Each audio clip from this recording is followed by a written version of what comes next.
Paso a presentarme muy brevemente, no tenemos mucho, mucho tiempo. Así que, nada, buenas tardes. Muchísimas gracias por la invitación. En realidad estoy reemplazando a quienes tendrían que haber estado acá, pero bueno, espero hacer un papel digno y que quede más o menos claro. En realidad, más que quede claro, o sea, como que mi idea no es tanto dejar este concepto, sino sería como disparar preguntas, como para que vayan entrando en lo que es este mundo extraño que es el packaging, que muchas veces cuesta entenderlo o cuesta entender el por qué no llegan las cosas como uno quiere, básicamente. Como les decía recién Javier, mi nombre es Fernando Palas, soy diseñador industrial y trabajo como diseñador hace un montón de años y en INTI, en el Centro de Envases y Embalajes, hace aproximadamente 13. Este centro, para los que no lo conocen, brinda asistencia técnica, como dice acá, a empresas desde la etapa de selección de los materiales hasta el diseño, desarrollo y la evaluación. O sea, nosotros tenemos un laboratorio en donde puedo saber qué es lo que le va a pasar a mi producto, a mi envase o a mi embalaje en condiciones de transporte. O sea, lo que pasaría, es lo más cercano a lo que pasaría en la realidad. A ustedes les ha pasado probablemente que lo llame algún cliente y les diga, me llegó mal el producto, llegó la caja rota, llegó el producto que no funciona, llegó dañado, llegó desparramado, etcétera, etcétera. Bueno, todo eso puede evaluarse dentro de nuestro laboratorio. Eso es una gran herramienta que tenemos. Y por otro lado, aparte de eso, por ejemplo, yo hablo acá de selección de materiales. Cuando hablo de selección de materiales, tengo, así como ven en este gráfico, esta articulación entre los centros de INTI. Nosotros tenemos gran articulación con el centro de alimentos del que recién estaba hablando, del que es parte recién comentaba Mariana, o las chicas de lácteos, o los centros de materiales, por ejemplo, celulósicos, papel, cartón, cartulina, los centros de plásticos, el centro de procesos superficiales para lo que son envases metálicos, para cuando tienen interacción con algún envase de aluminio o con algún envase de hojalata, todos esos materiales, valga la redundancia, o todas esas cuestiones van influyendo en lo que tiene que ver con el desempeño en definitiva, de nuestro producto, porque esto no deja de ser un sistema. Nosotros vemos esto como un sistema, no vemos solamente a un envase, o no vemos solamente un producto, o un alimento, o un embalaje, o un pallet. O sea, vemos todo eso que va a funcionar de forma sinérgica. Si yo les doy la definición de manual, por decirlo de alguna manera, o sea, o de la norma, en este caso la 21067 de ISO, se define envase y embalaje como cualquier producto que se utiliza para contención, protección, manipuleo, entrega, almacenamiento, transporte y presentación de productos, desde el productor al usuario o consumidor. Todas estas palabras que yo resalto acá en rojo son funciones que tiene que cumplir ese sistema, porque acá ya empiezo a ver que yo contengo el producto, pero lo tengo que proteger. ¿Cómo lo protejo? Bueno, con el envase. ¿Y cómo lo voy a manipular? Bueno, tengo que tener ¿cómo va a estar? ¿En una unidad de carga sola? ¿Lo voy a llevar en una carga paletizada? ¿Lo voy a descargar y cargar y descargar con un autoelevador a mano? Todo eso va afectando a todas las decisiones que yo vaya tomando, ¿no? Bueno, estas funciones, por ejemplo, la de contener, proteger, preservar y facilitar el uso, son como genéricas de lo que es el packaging, de lo que es el envase, el embalaje. Y después tenemos algunas que son por ahí un poco más específicas. En algunos casos voy a necesitar que mi producto venda, se diferencie, informe ciertas cuestiones. Voy a tener que pensar qué tipo de etiqueta le voy a poner, si es que le pongo una etiqueta, o cómo va a estar decorado. Cuestiones productivas de adaptarse a líneas de fabricación, a líneas de envasado, a el tipo de transporte, cuestiones logísticas, cuestiones ambientales. Muchas veces tengo legislaciones que me regulan estas cuestiones y obviamente todo esto bajo el manto de que sea viable económicamente. O sea, un lindo problema. ¿Qué tengo que tener en cuenta cuando voy a desarrollar este sistema envase, embalaje, producto y cadena de distribución? Todo esto. Y si esto no les parece suficiente, vamos a ver que dentro de producto, envase o proceso de envasado, distribución física, hay una serie de preguntas. ¿Qué producto voy a envasar, por ejemplo? Solamente en producto es esto, ¿eh? ¿Qué producto voy a envasar? ¿Por qué es necesario envasarlo? ¿Qué forma tiene? ¿Es un líquido, es un sólido, es un granulado, viene en polvo? Si esto, por ejemplo, imagínense que es un polvo, no sé, supongamos que es, no quiero dar marcas, pero es un polvo para preparar jugos o para preparar una bebida chocolatada. Esto va a llevar un sello.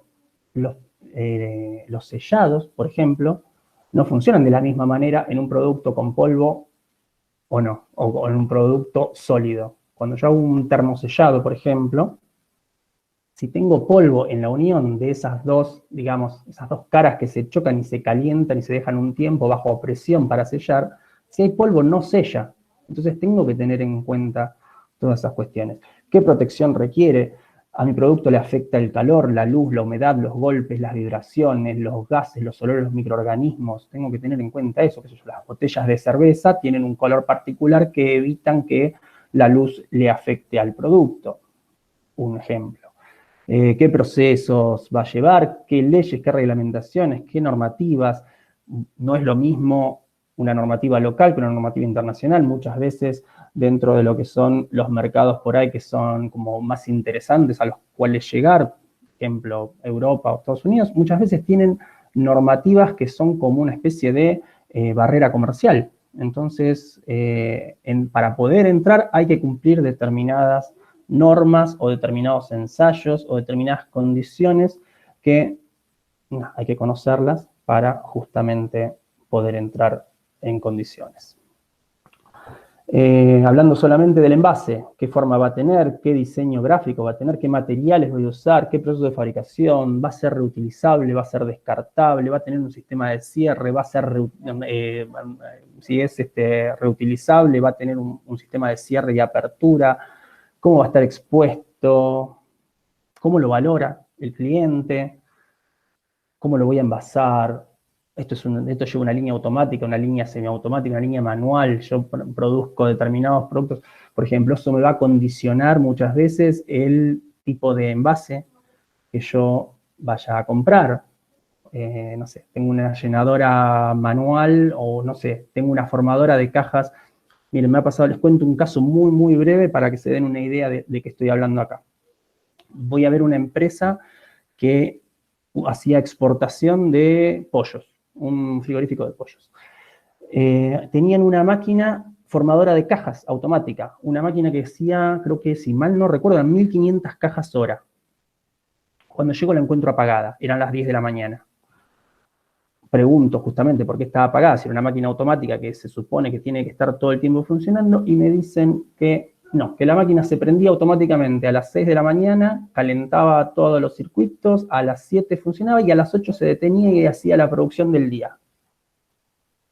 Me parece que era un sinsentido tener una máquina de estas. Muchas veces lo que pasa es que, bueno, uno dice, no, necesito una máquina que me sirva para... Sí, hay máquinas para todo, se puede automatizar, se pueden hacer un montón de cosas que están muy buenas, pero realmente justifican ese gasto. ¿En cuánto tiempo se amortiza una máquina que se supone que está preparada para trabajar todo el día formando 1500 cajas hora que esté funcionando solamente una hora?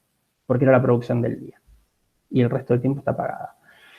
Es un poquito eso, entender esas cuestiones para después, cuando yo voy a tomar una decisión que me va a afectar, porque en definitiva, yo le puedo decir un montón de cosas muy lindas y hablar de un montón de cuestiones del packaging hermosas, de venta o de comercialización o de branding o lo que sea. En definitiva estamos hablando de plata. O sea, estamos hablando de cuánto gasto, cuánto me ingresa, cuánto representa el producto, cuánto tengo de retorno de eso o cuánto me termina costando un error. Tengo que tener en cuenta cómo lo voy a transportar. No es lo mismo un transporte terrestre que un transporte aéreo, que un transporte marítimo. No es lo mismo un tren que un barco, un avión o un camión. ¿En dónde lo voy a tener? ¿Cuánto tiempo va a estar almacenado? ¿Cuántos kilómetros va a viajar?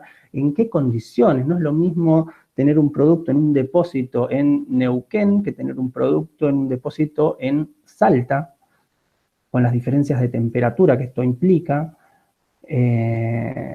Los productos van envejeciendo, los materiales van envejeciendo. O sea, no es lo mismo tener una caja almacenada durante 3 meses que tenerla 1 año y medio. Lo mismo para un envase plástico. ¿Cómo lo voy a almacenar? Condiciones ambientales, de transporte, qué elementos. Otro ejemplo rápido para que entiendan esto.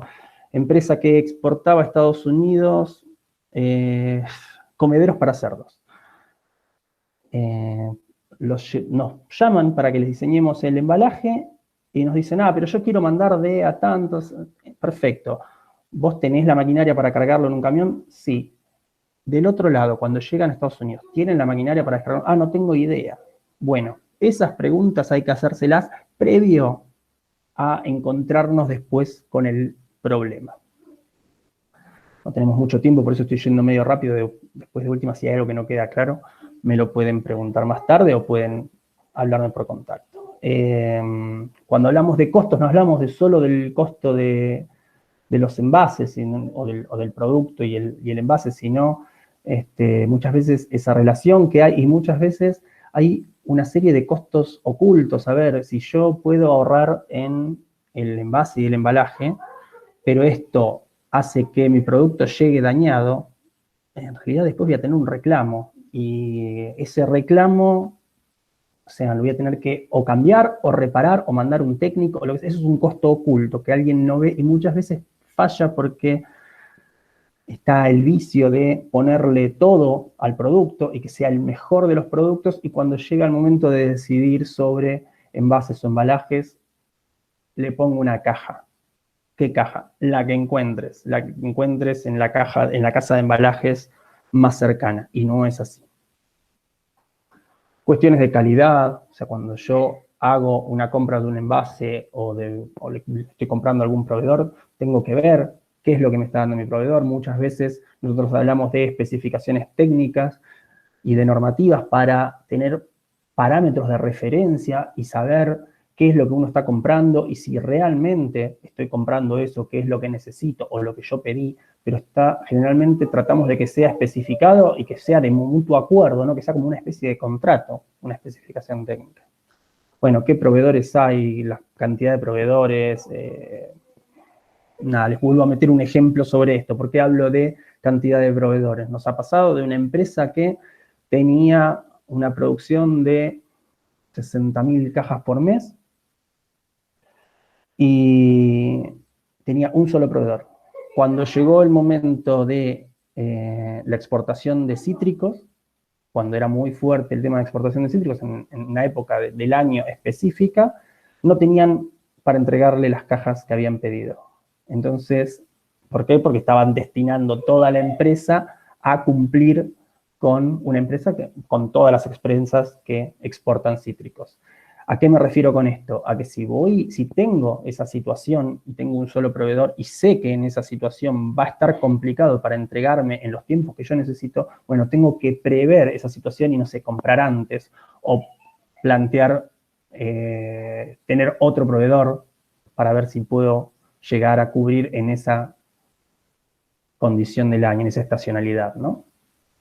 Cuestiones medioambientales, bueno, acá podemos hablar otras presentaciones extensas, mucho más, pero bueno, muchas veces acá se está empezando a tener en cuenta, están empezando a tener en cuenta un montón estas cuestiones. Sin embargo, en otros mercados realmente está como muy avanzado, y también volvemos a ese tema de esa barrera comercial que hace que uno, si no cumple con esas condiciones, quede fuera de mercado, ¿no? Pero bueno, también hay que ver cuáles son las condiciones para poder llegar a cumplir con esas normativas. Hay que ver si uno consigue los materiales. Eso, hoy por hoy, esto es caro, mucho más caro que un producto normal o con material normal. Bueno, hay que ver si lo justifica realmente, pero bueno, sí está con mucho más aceptación, y ahí se avanzó muchísimo sobre este tema.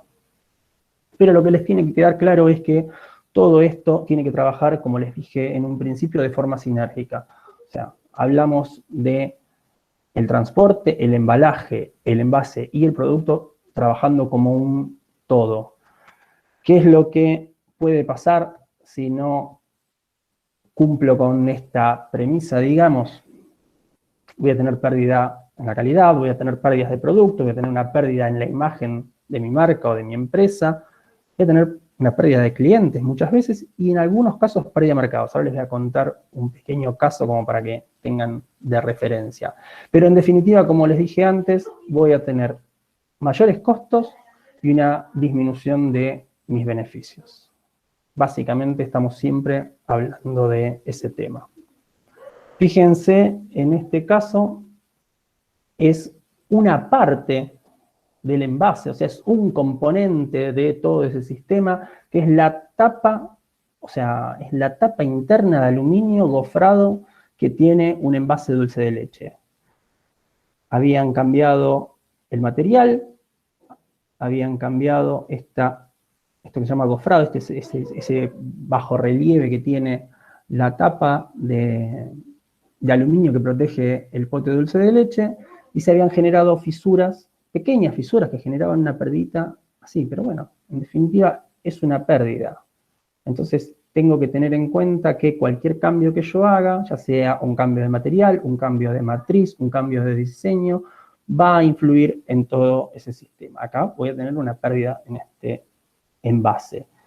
Lo que pasó acá fue un poquito más grave. Esto fue una exportación a Rusia, desde acá, en donde se envió un contenedor completo con estos potes, que son los clásicos potes como este que yo les muestro acá. ¿Qué pasa? El frío fragiliza, rigidiza en realidad los plásticos y se vuelven más frágiles, que es el efecto que sucede cuando a uno se le cae un tupper o un contenedor plástico desde el freezer de la heladera y se quiebra. Y por ahí en condiciones normales no pasaría, pero sí le pasa cuando está congelado. Esto viajó a baja temperatura, llegó a un lugar en donde estaba con muy baja temperatura y se empezaron a romper. No empezó a resistir esto, la columna que forma una carga paletizada de piso a techo de un contenedor. ¿En qué terminó esta historia? Para hacérselas cortas,